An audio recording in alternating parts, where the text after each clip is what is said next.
Salve, salve, rapaziada! Começando mais um podcast no Bico da Águia aqui pela Busque TV, essa TV que só traz coisa bacana pra você. E o Bico da Águia é esse podcast que a cada semana traz um novo convidado, com novos assuntos, com novas histórias. E hoje eu tô muito feliz em receber esse convidado, porque nós vamos falar de muita coisa, mas claro, nós vamos falar da nossa querida Porteirinha, que é a cidade que está no meu coração. Eu não sou porteiriense de nascimento, mas sou porteiriense de coração, que vivi muito lá. E lá eu conheci essa pessoa que depois fez uma grande história como escritor, né? Também como formador de opinião no banco, bancário. Uma história super bacana.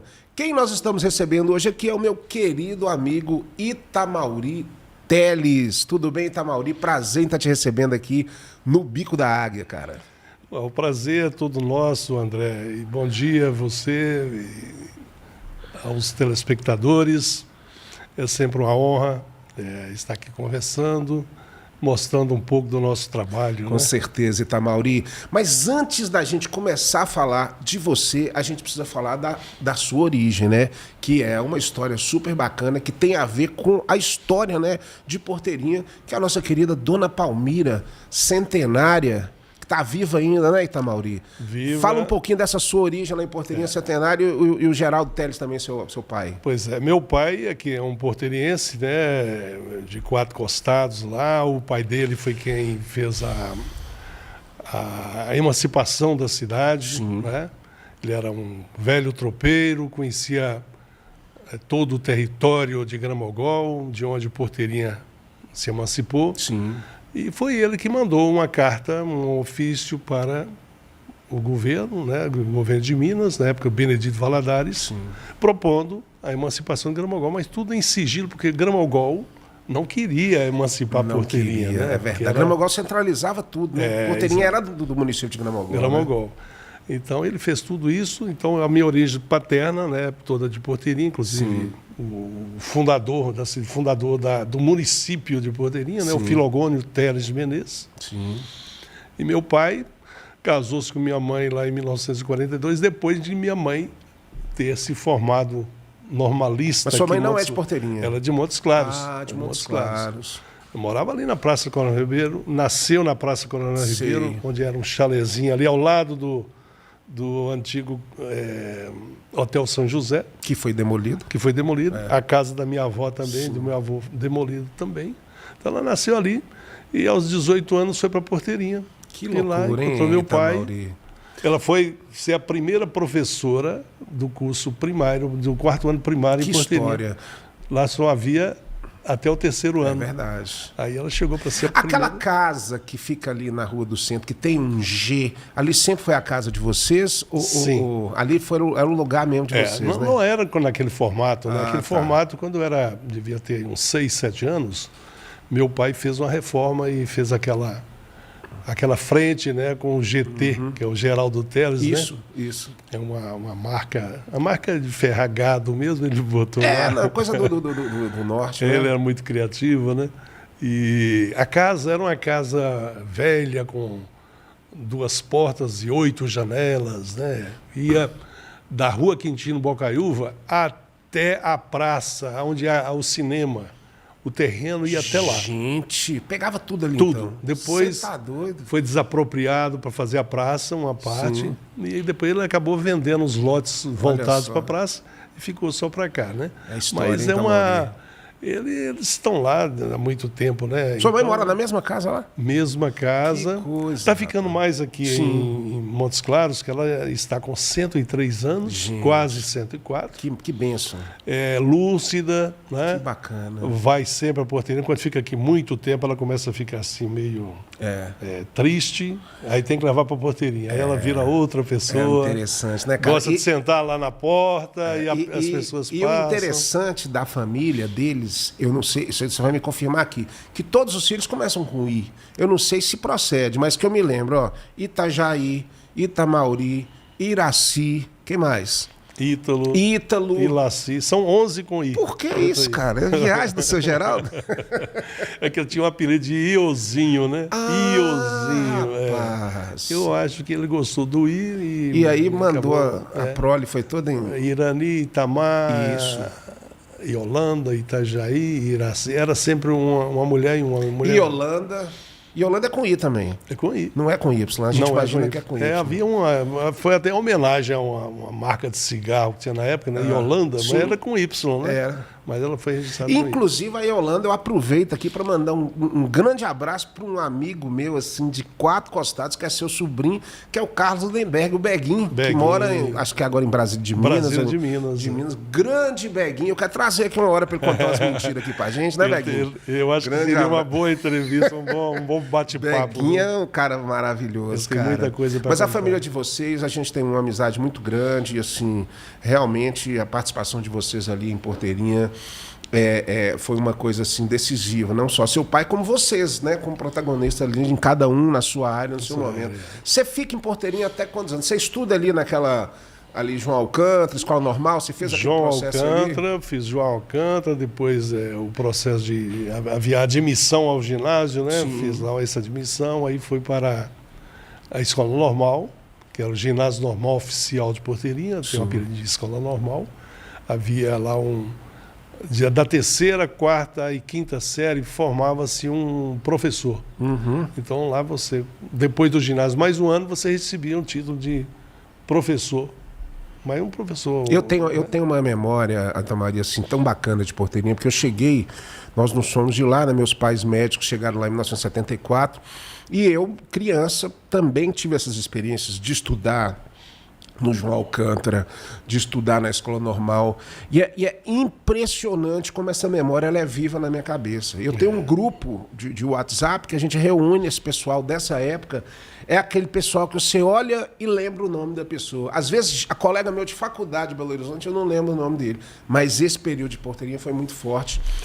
Marca mesmo. É que a gente acaba, da primeira série primária até o último do ginásio, uma turma só. Você cria um laço. Na minha época era assim, eu acho que sua época também você ainda também pegou isso. Né? Hoje lá há outros colégios, né? As coisas costumam... As pessoas também vêm para Montes Claros mais cedo.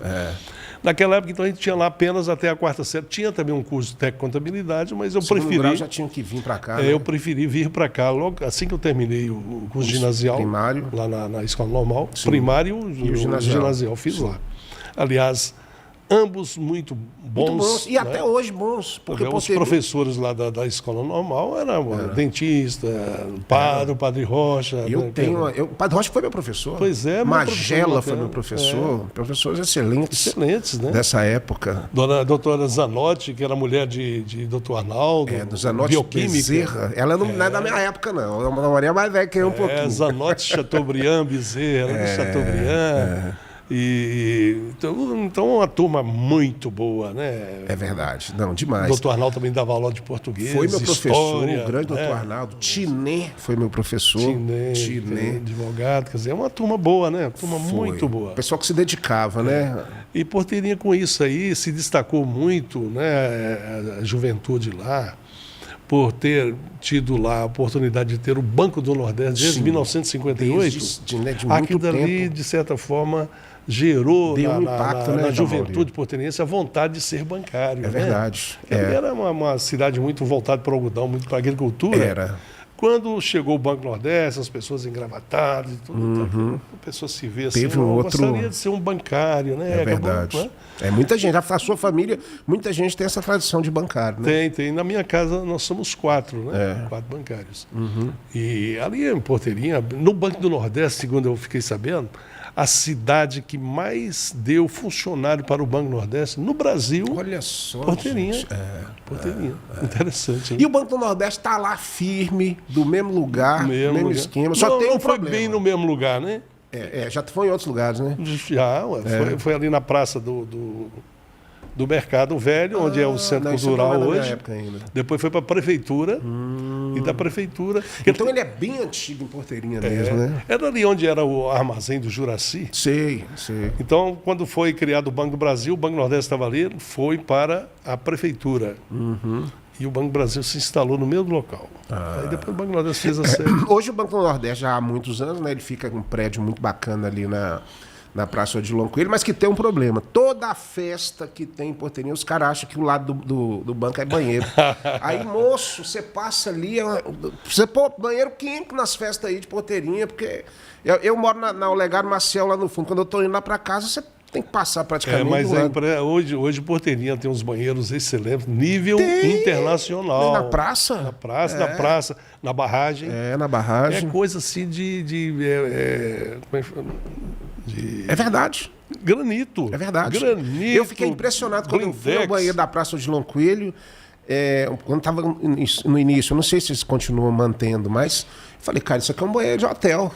Ou de aeroporto. Eu fotografei e mostrei para os amigos onde é que é esse banheiro aqui. É o aeroporto de Confins. Falei, não, é o banheiro público da Praça de Porteirinha. Pois é, e os caras ainda vão no Banco do Nordeste. Não pode. Ainda gente, vão mesmo?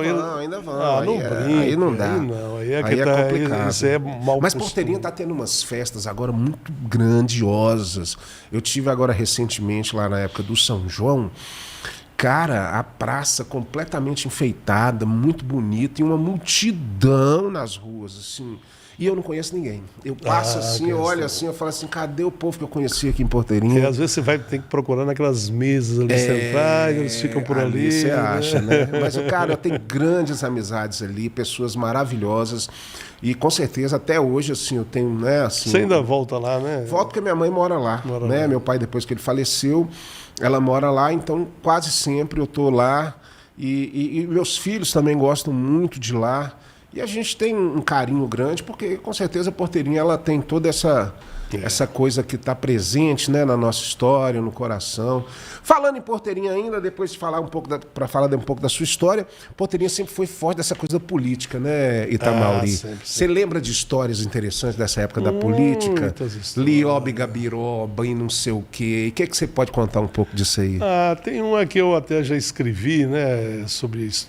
Foi em 1962, havia um embate entre Lioba e Gabiroba. Sim. Anfrísio Coelho e Alcides Mendes. Eram os dois protagonistas disso, né? Os dois. Havia o terceiro, que era Anísio Santos, que já tinha sido prefeito, né? E ele era o fiel da balança. Sim. Para onde ele pendesse, ganharia. Então é o chamado Liotoba. O Gabiroba, Lioba, e ele seria o Liotoba, que estava às vezes aqui, às vezes ali. Ia para lá e para cá. E o negócio lá, descobriram que os Gabirobas, do lado de Alcides, estavam trazendo os geraizeiros. Geraizeiros, é bom que a gente explique, que eu tenha essa oportunidade de explicar o que é geraizeiro. Isso. Porque tem muita gente que acha geraizeiro dos Gerais de Guimarães Rosa. Mas os Gerais aqui a vegetação. Mas, na realidade, quem chama geraizeiro é a população que vive na parte alta da Serra Geral. Eles se referem a nós, da parte baixa da Serra Geral, como catingueiros. Catingueiros, exatamente. Então tem geraizeiros e catingueiros. Caatinga e no Gerais lá em Isso cima. dá até um título bom de um livro, né? Geraizeiros e catingueiros. Então, estava trazendo o pessoal, que acima da montanha, da Serra Geral, já é município de Rio Pardo. Serra Nova. Serra Nova já é Rio Pardo também. Rio Pardo. É distrito de Rio Pardo. Então, ali, eles iam lá e traziam o pessoal para se inscrever no cartório. Não no cartório eleitoral, mas lá no distrito de Serranópolis. Trazer para votar ali, na urna de Serranópolis. Eles iam lá e já faziam o título, entregar, mas você vai voltar em Serranópolis. Tudo no lombo de jegue, descendo. Os burrinhos que toda sexta-feira atravessavam ali o talhado. Agora, você vai falar a questão da política, mas geralmente eles vinham para trazer farinha e essas coisas todas. Toda sexta-feira eles chegavam, os burricos, né? Os burricos. Chegavam com as broacas, com farinha, rapadura, cachaça, goma. Bom demais. É o que eles traziam mesmo. Muita laranja, né? Vinha da região de... Porque o Alto da Serra é muito fértil. Né? É lindo, fértil. Eu conheço lá. E eles trabalham nisso para levar para a feira de Porteirinha, que é uma feira regional, até hoje uma feira muito importante. Muito. Bom, então os Gabirobas estavam trazendo os geraizeiros para votar nos Gabiroba, no candidato, no Alcides mesmo. Aí o Anfrísio, né, tem as contra-informações, Claro. as investigações. Os Gabiroba estão trazendo os geraizeiros para botar lá em Serranópolis, para os Gabiroba. Aí o Anfrísio chamou Popotinha. Popotinha, querido Popotinha. Nosso querido, né? Hipólito. Hipólito. Eu já tomei tanta cachaça com Popotinha, bicho. Canta história. O querosene, né? Vamos tomar um querosene. Inclusive, mande abraço aí para Júnior, né? Júnior, Bill, que é filho dele, Popotinha, que é um grande amigo. Mas aí o Anfrísio Coelho mandou Hipólito, né? O Popotinha ia na Serra Branca, para Serranópolis, procurar lá o compadre Antônio Alves, Sim. que tinha lá uma farmácia, para fazer um churrasco. Olha só. No dia anterior à eleição. No dia anterior. E aí o Popotinha pegou lá a picapezinha Willis que a Anfrísio tinha, né? E foi para Serranópolis e foi lá, ficou lá. Tá. E a Anfrísio esperando que O que vai acontecer, né? Que aquele churrasco, né, fosse mudar Sim, o voto. O voto da turma. Moço, mas quando abriram as urnas, estava empate. E a urna de Serranópolis era sempre aberta no fim. Para decidir o Para negócio. decidir. A hora que começa a abrir a urna de Serranópolis, só dá Gabiroba. Só Alcides Mendes. E o Alcides Mendes acabou ganhando por 302 votos de frente. Aí, deu uma lavada. E o Anfrísio ficou indignado. Ei, Popotinha. Mandou chamar a Popotinha. E chega lá a Popotinha. Que foi Anfrísio. Que eu não falava Anfrísio, né? Tudo é Anfrísio, Anis. Ai. Que foi Anfrísio. Popota, você não foi a Serranópolis? Aí o Antônio Alves era um caçador, gostava de caçar naquelas matas lá e tudo, né? Tinha muita onça naquele tempo. Ali né? tinha, naquela serra, pé de serra ali. Até hoje, lá eles estão soltando tudo lá ali no talhado, né? Bom, aí chama lá o Popotinha. E aí, Popotinha, você não foi lá não? Como é que nós perdemos a eleição, rapaz? Eu te falei para ir lá, para mandar com o padre Antônio Alves fazer lá o churrasco. Ele fez o churrasco, matou o boi? Matou 2 bois, Anfrísio. E fez o churrasco? Fez. E os geraizeiros comeram? Mascaram carne a noite inteirinhazinha. Nossa. E com o padre Antônio Alves pediu voto para nós? Falou, pediu nada. Ficou a noite inteira contando causas de caçada de onça. Gente do céu. Não pediu voto, a galera foi nos Gabiroba. Eu queria contar Faltou causa. um negócio, né? Pois é. Não falou que era para pedir voto, né? Só para fazer um churrasco. E Mas aí são histórias fantásticas, essa é a história né, dos... Tem outro lá também que era o Buão. Buão trabalhava para Anfrísio Coelho. Sim. Também envolve Popotinha. E Popotinha gostava de zoar muito essas pessoas, a gozação danada. E tá esse Buão lá em cima de um carro de algodão, né? Montando um saco de algodão para mandar para Montes Claros, né? O fardo de algodão, sei lá. Estava lá em cima. E aí e Buão trabalhava para Anfrísio Coelho. Aí Popotinha de cá de baixo gritou, ô Buão, eu vou falar para Anfrísio que você virou Gabiroba. Aí ele falou, Gabiroba eu nunca fui nem hei de Ô, cara, mas você tá trazendo uma memória tão bacana desses momentos. Tem muita história assim dos Gabiroba. O Popotinha, eu conheci, tive o prazer, né, de conhecer e conviver com ele. Inclusive, ele me contou uma história, eu não sei contar ela direito, mas foi exatamente na época onde Porteirinha ainda pertencia a Gramogol que e aconteceu uma diplomação de um prefeito, um representante de Porteirinha em Gramogol, e parece que o Popotinha foi antes e conseguiu mudar essa história aí lá em Gramogol para não acontecer essa diplomação. Era na época do Odilon Coelho ainda. Ele me contou essa história. Isso aí foi anterior a 38, né? né? Anterior a 38. Aliás, foi na eleição de 38. Então teve essa história aí. Ele Em conta 38, essa história. o Porteirinha Que tinha foi emancipado. tucaia. Eles estavam indo para Gramogol e teve que escapar de uma tucaia para... Ele contava, ele não estava presente, mas ele contou o que aconteceu. Mas teve várias tocaias para pegar o... Eu esqueci o nome dele, é Antônio Rodrigues? Não é Antônio Rodrigues. Depois eu vou lembrar. Mas realmente era o candidato, ele era prefeito de Gramogol, mas morava em Porteirinha. Aí. Morava no distrito de Porteirinha. Sim, né? sim. E aí arrumaram uma tocaia para pegá-lo lá, porque ele foi o motivo do suicídio do coronel Odilon Coelho. Odilon Coelho suicidou? Suicidou. Olha só, rapaz. Por razões políticas. Porque os dois queriam ser prefeito de Porteirinha. Sim. De tiro que ele suicidou? Não, com navalha. Suicidou em Montes Claros. Que loucura, no hotel. cara. Os dois eram candidatos, eram vereadores. Né? O Odilon Coelho teve uma votação maior que desse outro. Tem um nome, cara. Alcides, não. Não é. É mais antigo. Antônio. É o Antônio, assim. A gente vai lembrar, porque tem muito tempo. Antônio Eustáquio. Não, Antônio Eustáquio é depois, coisa bem né? mais recente. Isso é em 38 que eu estou falando. Você né? está falando 38. antes da guerra. Mas aí dizem que esse outro candidato que ganhou, que foi eleito pelo governador, Sim. ele teria levado um vidro cheio de diamante Olha as para histórias. subornar lá as pessoas que tinham que... Dizem que é o governador, né? Mas o certo é que, embora Odilon Coelho tivesse tido maior votação e naquela época quem tinha a maior votação era o chefe do Executivo. Sim. Era o chefe da Câmara e chefe do Executivo. Pois aí, o que aconteceu? O outro foi e, de certa forma, houve um suborno, né? São histórias, né, cara, da primeira metade do século XX, que assim, e Odilon filme, Coelho, né, cara? chegou, quando estava esperando a nomeação dele pelo governador, quando chegou a Montes Claros, ele foi lá e quando chegou... Não, aliás, estava indo para Belo Horizonte também, mas chegou em Montes Claros e ficou sabendo que já tinha sido nomeado o outro prefeito. Aí suicidou. Aí ele entrou no banheiro, como se fosse para se barbear e tomar banho, e lá dentro usou a navalha que loucura, se matou.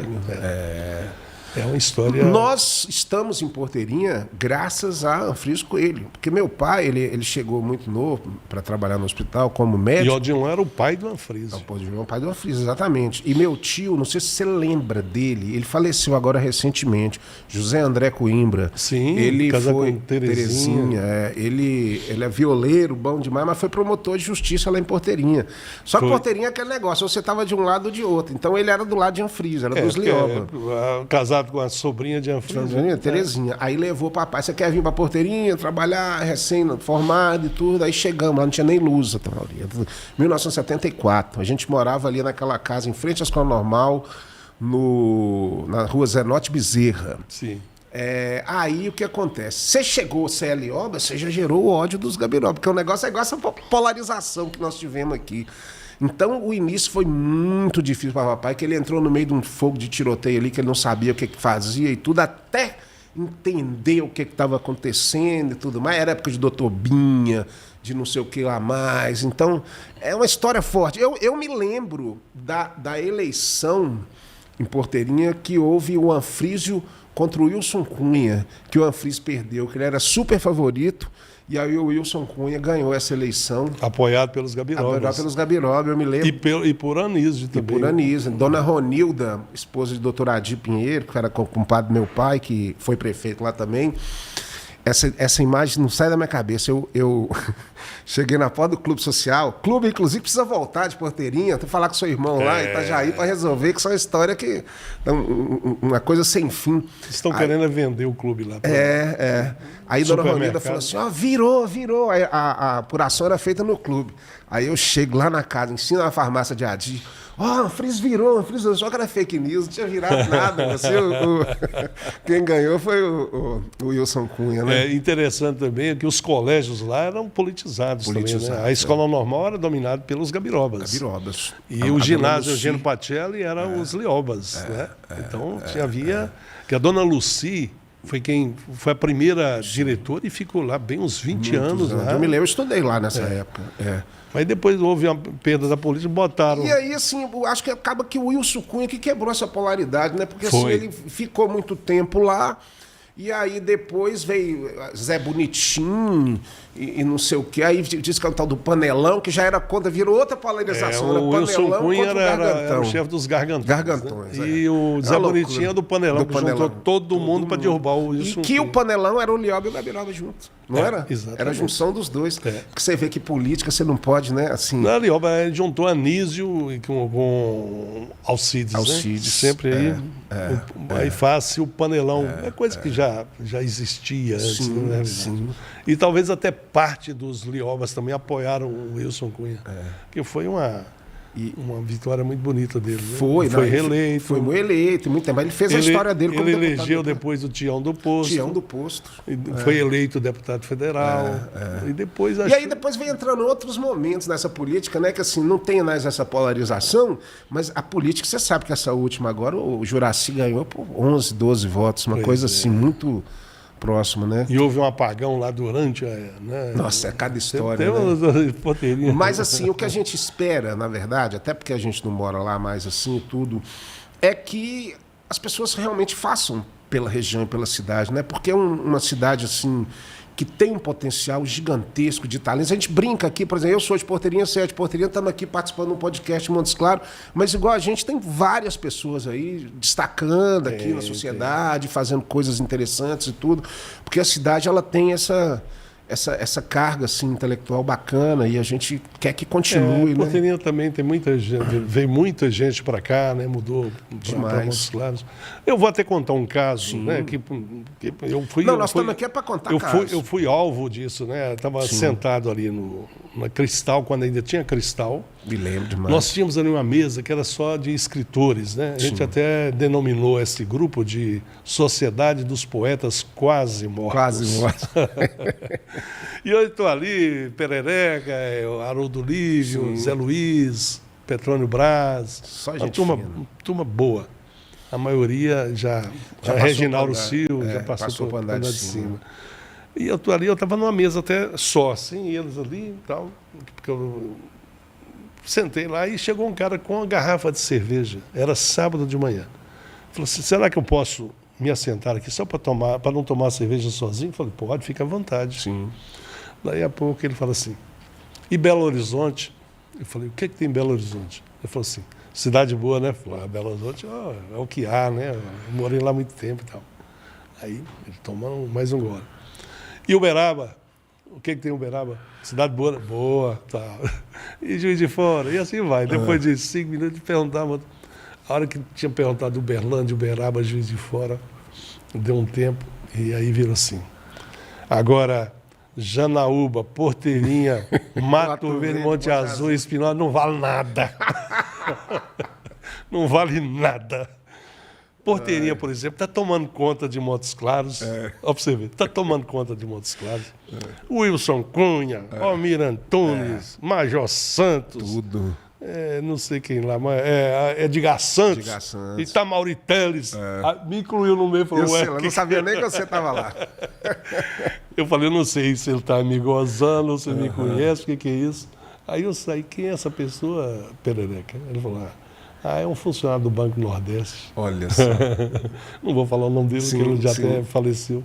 Mas aconteceu isso. Não. E você me lembrou do Peré, velho. O Peré, ele foi tio da minha esposa. Eu tive uma convivência tão grande com ele, Luiz Carlos Novaes, cara fabuloso, cara. Meu amigo. Né?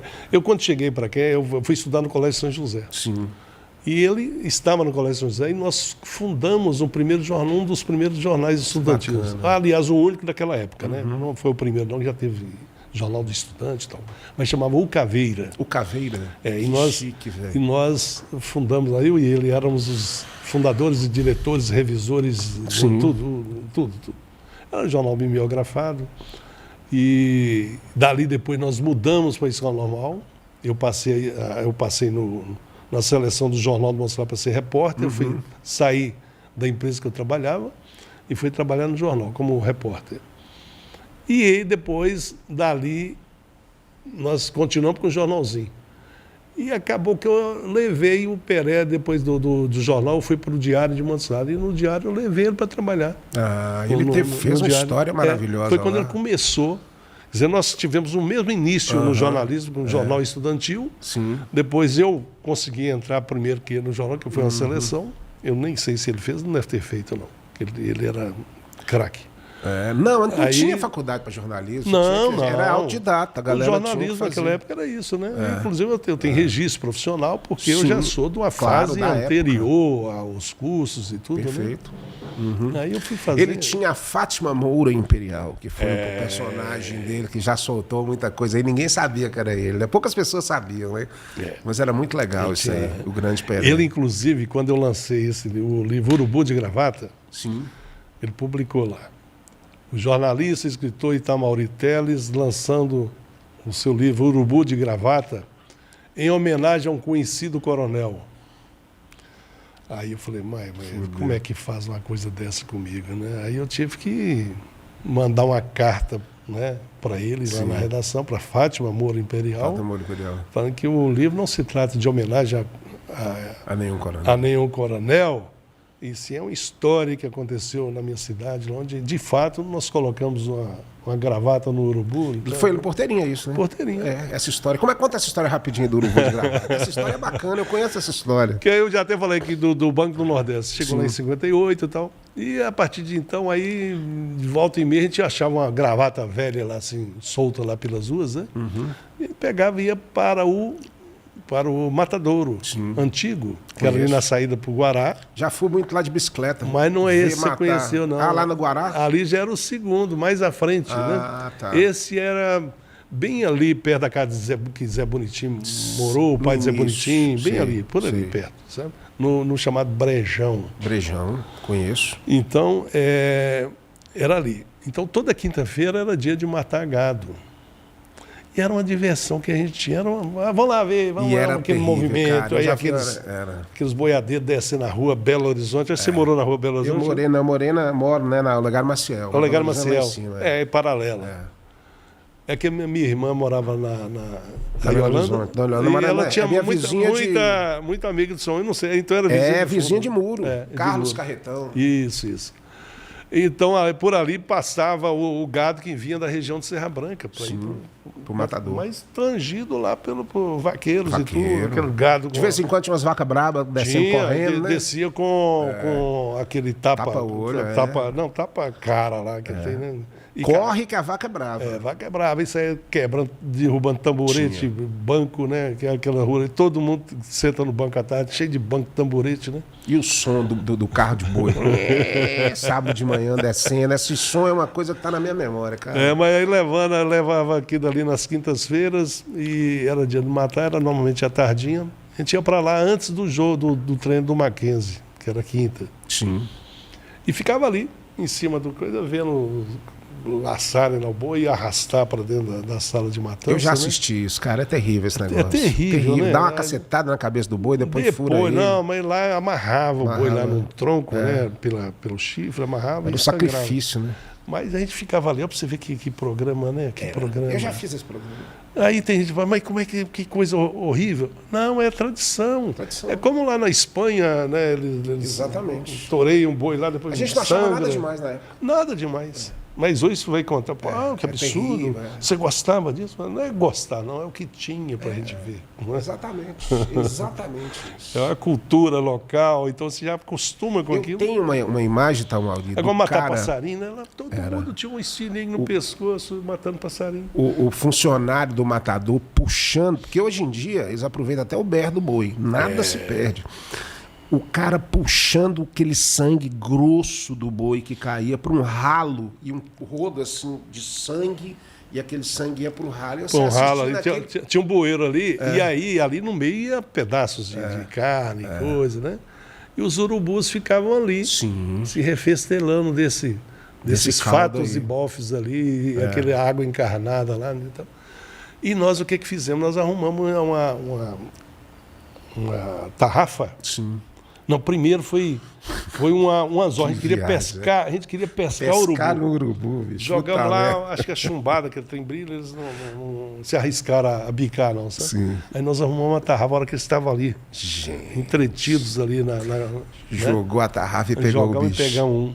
Olha só. E botamos a gravata nele.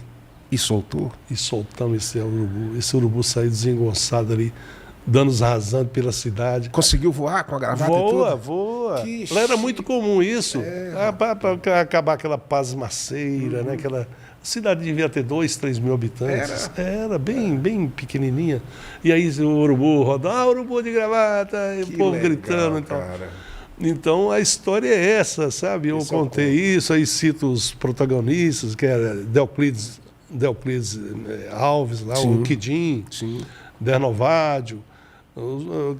Os meus colegas de grupo, do Da Escola Normal? Não, Alcântara? do João Alcântara. João né? Alcântara. João Alcântara. E depois eu fiz uma outra crônica, que eu vi uma crônica do Rubem Braga, falando do voo de uma gaivota pelo Rio de Janeiro e tal, não de um pombo. Depois outro lá, o Mendes Campos, ele escreveu outra crônica falando de uma gaivota, voo de uma gaivota. Ah, não, Rubem Braga foi de uma borboleta amarela, pelo centro do Rio e tal. Aí você fez inspirado no Urubu de Gravata. Aí eu falei, eu vou escrever outra crônica. Eu falei, os rasantes do Urubu de Gravata. Claro. E falar assim como eles criaram isso. Esse livro aqui, né? Esse aí e o outro Rasantes está nesse aqui, acho que está nesse. Olha aí, ó. Então, Você tem foto do Urubu, não? Tem né? não. Eu até Esse Urubu fez o maior sucesso com as urubuas lá. Porque tava de gravata, né? Era diferenciado. E esse é um livro que eu escolhi esse título, né? E o Constantin Christophe que feita a capa, fez a capa. Legal, cara. E ele, não estou gostando desse título, eu gosto mais do Burundanga, que tem uma crônica chamada Burundanga. Sim. Que outra coisa, essa é muito boa. Ele queria que eu botasse esse título, né? Aí eu falei, não, eu acho que botar o Urubu Não, de o Urubu Gravata de Gravata ele é mais comercial. ele ficou, deu um... Ele fica... Né? Eu falei com o Perereca também, no caso dele, ele lançou, foi o Sapo na Muda. Sapo na Muda. E ele queria, meus mortos, meus amigos, não sei o quê. Eu falei, Peré, deixa isso aí como subtítulo, coloca o título de Sapo na Muda. Eu me lembro que desse trabalho dele. chama atenção. Depois você vai fazer outros, Sapo na Muda com outro subtítulo. E ele tinha depois a crônica dele no jornal chamava isso também, né? Sapo na Muda. Exatamente. Então, que bacana, marca, Itamaury, mas são tantas histórias, né, cara? Você realmente é uma enciclopédia aí de acontecimentos, de coisas. Voltando, saindo um pouco de Porteirinha, voltando para Montes Claros, então você vem, estuda no Marista, já começa no jornalismo. E você já passa no concurso do banco nessa época também? Como é que foi? Eu passo depois, né? Eu passei no concurso com 18 anos. Com 18 anos. Eu comecei no jornal com 16. Jornal do Montes Claros. Cara. Depois, com quase 18, eu fui para o Diário de Montes Claros. Tive lá uma coluna chamada Vida Estudantil. Era quinta e sábado, eu escrevia uma coluna e meia, né? De cima e embaixo do jornal. E foi uma coluna que deu muito impacto aqui. Né? Eu tive até problemas aí com alguns colégios, né? Eu pegava pesado. Né? Falava, né? Aí quando eu passei no concurso do Banco do Brasil, rapaz, eu tive dois problemas para resolver antes, porque respondia um IPM lá no batalhão e tinha uma ação de difamação. Por causa do jornal, das crônicas. Das crônicas do jornal, o CBMOC. Na época eu era aluno do CBMOC. Eu me lembro do CBMOC. E aí eu não gostava, eram 90 minutos de aula, depois mais 90, às vezes o mesmo professor, 1h30, com mais 1h30, eu falei, isso é... Aí não dá, né? Aí eu procurei a delegacia de ensino, não tem nada contra. Tem. Para ser aula longa assim, tem que ser aula prática e tal. A aula só de... Não pode, tem que ser no máximo 50 minutos e tal, que tem. E aí eu fiz isso, rapaz, soltei no jornal. Chegou nos caras. Aí chegou nos caras. A primeira coisa que fez foi me expulsar de lá, né? O CBMOC era ali pro São José também, naquela região ali, ali, né? na Avenida Santos Dumont. Atrás da igrejinha lá do Santuário. Isso, do Jesus. Isso. Mas é coisa, né? São coisas. E assim, e você faz então uma carreira no banco, se aposentou no banco. Você aposentei ficou no banco. O tempo inteiro. Aposentei. Foi Banco do Brasil? Eu comecei a trabalhar com 13 anos, né? Com 16 eu já era jornalista aqui. Sim. Com 18 eu passei, com 19 eu tomei posse. Em janeiro de 74. Aí eu fiquei até 2001. E você ficou naquela itinerância de banco, porque banco era aquele negócio, principalmente quando você é gerente, né? Toda hora você está numa cidade diferente. Você passou por muitas cidades? Poucas cidades. Eu tomei posse aqui em Francisco Sá, porque felizmente eu passei muito bem no concurso. Sim. Porque eu, por ser jornalista, eu tinha um conhecimento bom de português, datilografia. Era importante. Né? E matemática. Então eu estudei mais matemática, que eu não era tão bom assim. Então tinha umas apostilas, né? É tudo aquelas... Uma torneira vaza 5 litros por minuto e um tanque não sei o quê, e está saindo menos tanto, né? Tinha que fazer a regra fazer aquela coisa, né? Diminuir um do outro e somar. Então, eu fiquei um mês estudando isso aí. Acabei passando em terceiro lugar. Que bacana. Aí, em terceiro lugar, o primeiro e o segundo ficaram em Bocaiúva, que já era asfaltado. E o terceiro lugar eu fui para Francisco Sá, que era pertinho. Aí eu vinha todos os dias para estudar aqui. Comecei a fazer administração. Ah, tá. Eu queria fazer jornalismo e tudo, mas falei, mas eu vou fazer administração, que eu entrei no Banco do Brasil, que nem sabia o que era Banco do Brasil. O primeiro negócio era jornal. Com 18 anos, né, cara? Pois é. Faz o concurso do Banco do Brasil. Eu fiz. E você entrou numa época que o banco era uma coisa assim, do cara fazer carreira mesmo, era uma coisa boa, o cara ganhava bem. O gerente de banco ganhava bem. Mas o funcionário mesmo, como eu entrei como auxiliar de escrita, era um salário, eu passei a ganhar, digamos, em termos do jornal. O jornal também era o seguinte, eu ganhava um salário, mas trabalhava muito pouco, né? Eu tinha tempo para dar assessoria a outras empresas. Então eu fazia o jornal do Sesc, né? Sim. E aí tinha outros jornais estudantis, então a gente faturava. Você nunca deixou de fazer jornalismo, né, Itamar? Não, O tempo inteiro, você mesmo no banco, com a função de bancário, o jornalismo sempre está no sangue ali presente. Eu continuei sendo colaborador dos jornais de Montes Claros e escrevia também nos jornais de Belo Horizonte, né, nesse período, no Edição do Brasil. O jornal de Montes Claros, eu fui repórter policial, entrei como reportagem geral. No diário também eu acabei substituindo um pouco lá a reportagem policial. E tinha essa coluna, né? Então um negócio bem rico. E no Banco do Brasil, eu continuei porque eu redigia muito bem, sabe, a parte ofícios, então preciso de uma carta assim, mandar para o diretor, eu fazia aquilo e tal. Então o jornal me ajudou muito nisso. Você chegou a atuar em Porteirinha pelo Banco do Brasil? Não. Não, né? Então foi Francisco Sá, tomei posse, depois fui para Belo Horizonte. Eu me lembro que você ficou realmente em Belo Horizonte. Muito tempo, a maior parte do meu tempo foi em Belo Horizonte. Belo Horizonte, fiquei lá na Agência Centro. Rio de Janeiro. Terminei o curso de administração lá na Federal. Sim. Aí, quando eu terminei, eu tinha escrito um livro. Meu primeiro livro foi um livro técnico, Manual de Estudos de Operações. Aquilo eu mandei para a direção-geral do banco em Brasília, e eles leram o livro e falaram, você tem que ter aqui em Brasília, não em Belo Horizonte, vem para a direção-geral. Que bacana. Aí me ofereceram uma comissão muito boa, apartamento para morar e tudo. Aí você passou um tempo em Brasília, pelo Banco do Brasil. Fiquei 7 anos em Brasília. Que bacana. Fui para o departamento de treinamento de pessoal, chamado DESED, tinha também uma revista do banco. E dali eu fui para assessor do diretor de crédito rural. Não, fui antes para um departamento de normas, depois assessor do diretor de crédito rural do Banco do Brasil. Era o mais novo assessor. Depois fui assessor do vice-presidente de administração. Isso a que ano? Isso aí, de 79 a 86. Então ali você pegou o finalzinho da época dos militares, ali, João Figueiredo, Francilino. Eu morava na Asa Norte. Asa Norte, Na Asa Norte, eu via o João Figueiredo passar todos os dias. A comitiva, Chaves era o vice dele, a comitiva passar perto do meu apartamento e indo para a Granja do Torto, onde ele morava, né? Morava lá. Aí depois do Figueiredo veio já o Tancredo, que foi o Sarney, né? Que ficou no lugar dele, eu ainda estava em Brasília. Eu acompanhei a morte do Tancredo em Brasília ainda. E lá na vice-presidência de administração, trabalhei com o Francilino Pereira. Francilino Pereira, que era o vice-presidente do banco. De Minas, grande governador, inclusive, fez muita coisa por Minas. Meu pai conhecia ele.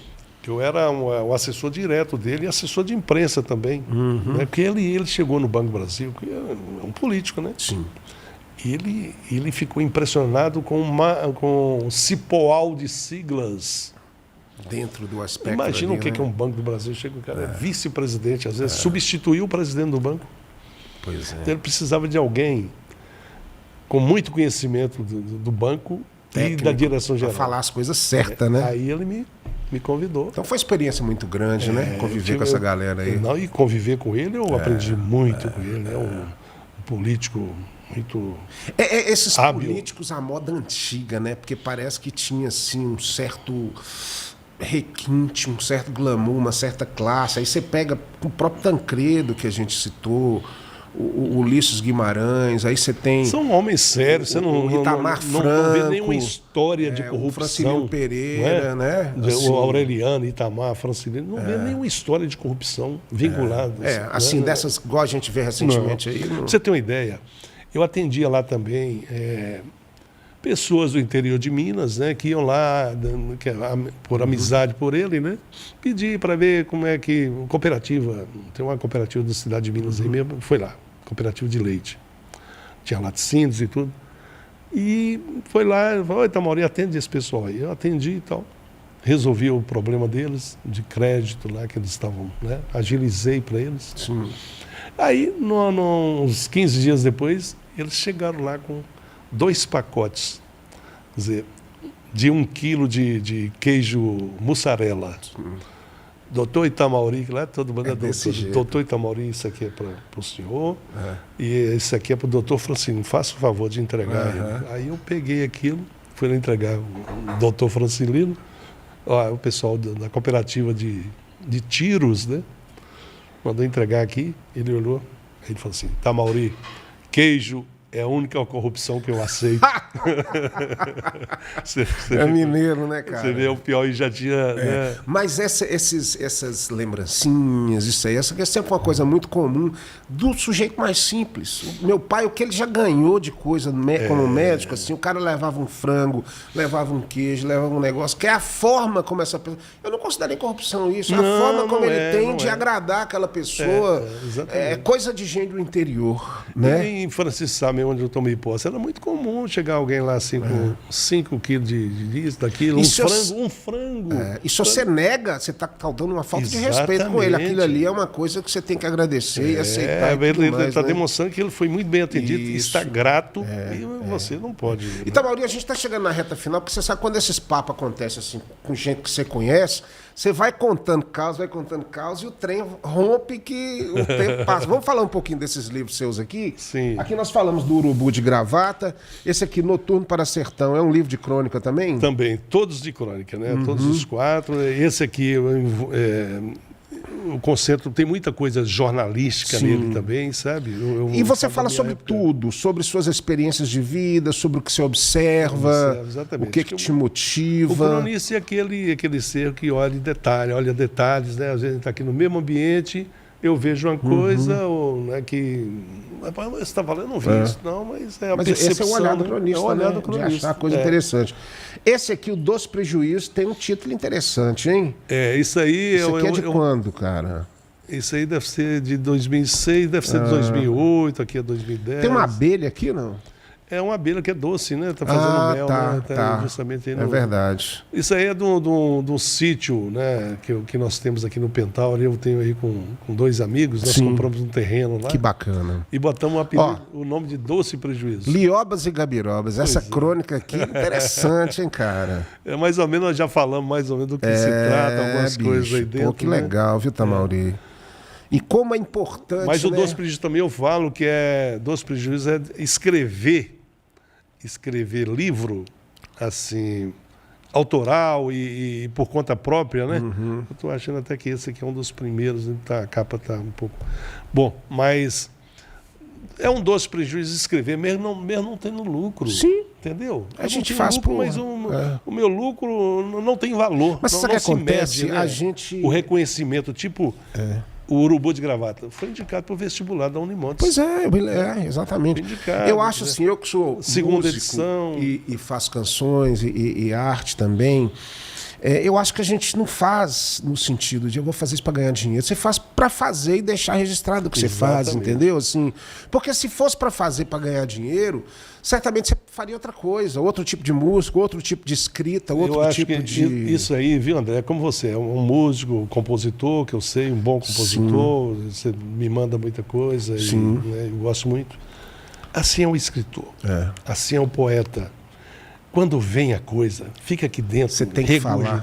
Você tem que colocar para fora. Enquanto não coloca para fora, você não pacifica. Você não sossega. Não sossega. É verdade. Então as coisas praticamente vêm prontas. Você bota, isso aqui. Aí eu faço conexão com outra coisa. Isso. E é aquela questão do observador, porque o cronista, antes de tudo, ele é um observador. Então, do dia a dia, das pessoas, do falar. Da coisa mais simples do mundo a uma coisa que está acontecendo no mundo inteiro. Então, assim, ele observa e olha através do olhar. Esse aqui é o seu último livro, Balangador de Rede?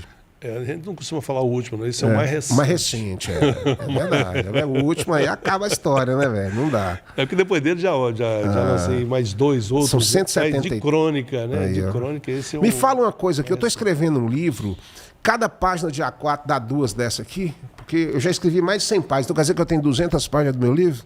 Provavelmente. Provavelmente, né? Provavelmente.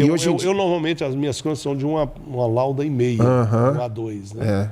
E às vezes dá 2, 3, dá 3, 3,5. A gente estava comentando aqui antes de entrar no ar isso, né, cara? Assim, essa questão do tamanho da obra, da literatura. Hoje em dia as pessoas são preguiçosas de ler, não têm esse costume de ler. É a geração TikTok de ver aquela coisa de vídeo rápido e tudo.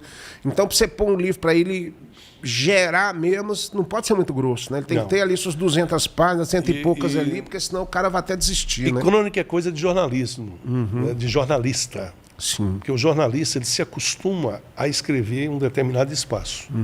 Ele é habituado a escrever 20 linhas. Então você tem que contar uma história. Você tem que resolver ali, né? Ali. É início, meio e fim e acabou. Não tem mais, não. Você já teve alguma crônica que você pensou em transformar em filme, em cinema, em curta-metragem, alguma coisa assim? Você tem muita história aqui, né? Tem muita história, né? Tem muita história. E eu não pensei nisso, não, sabe? Sim. Não pensei, não. Eu estou escrevendo agora um romance histórico que talvez dê série televisiva. Legal, talvez dê, legal. Né? Tem filme. muita coisa, né?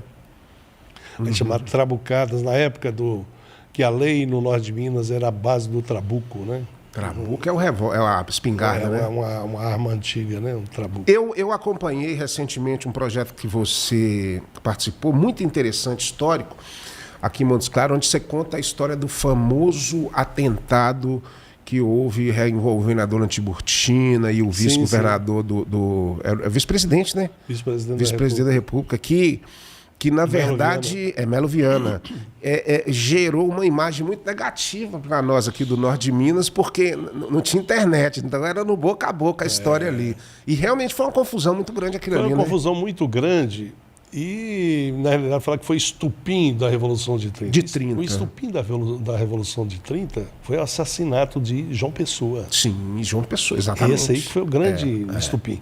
Que usaram esse assassinato como sendo um assassinato político. Sim. E não foi.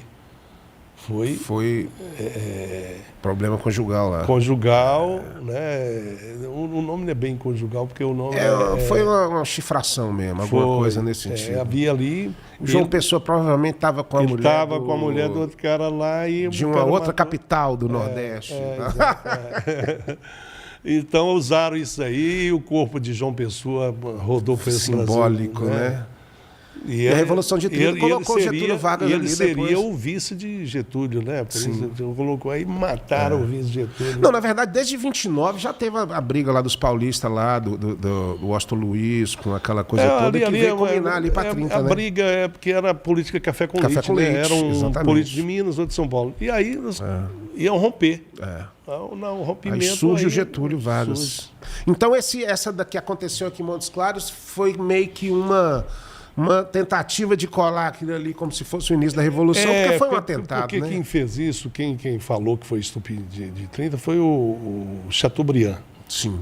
Chateaubriand que esteve aqui, a Chateaubriand esteve aqui. Nesse dia? E ele apoiava a causa do Getúlio, né? Sim. Então, eram os diários associados, isso. Né? Ele esteve e fez um editorial para o jornal mais famoso dele, que chamava...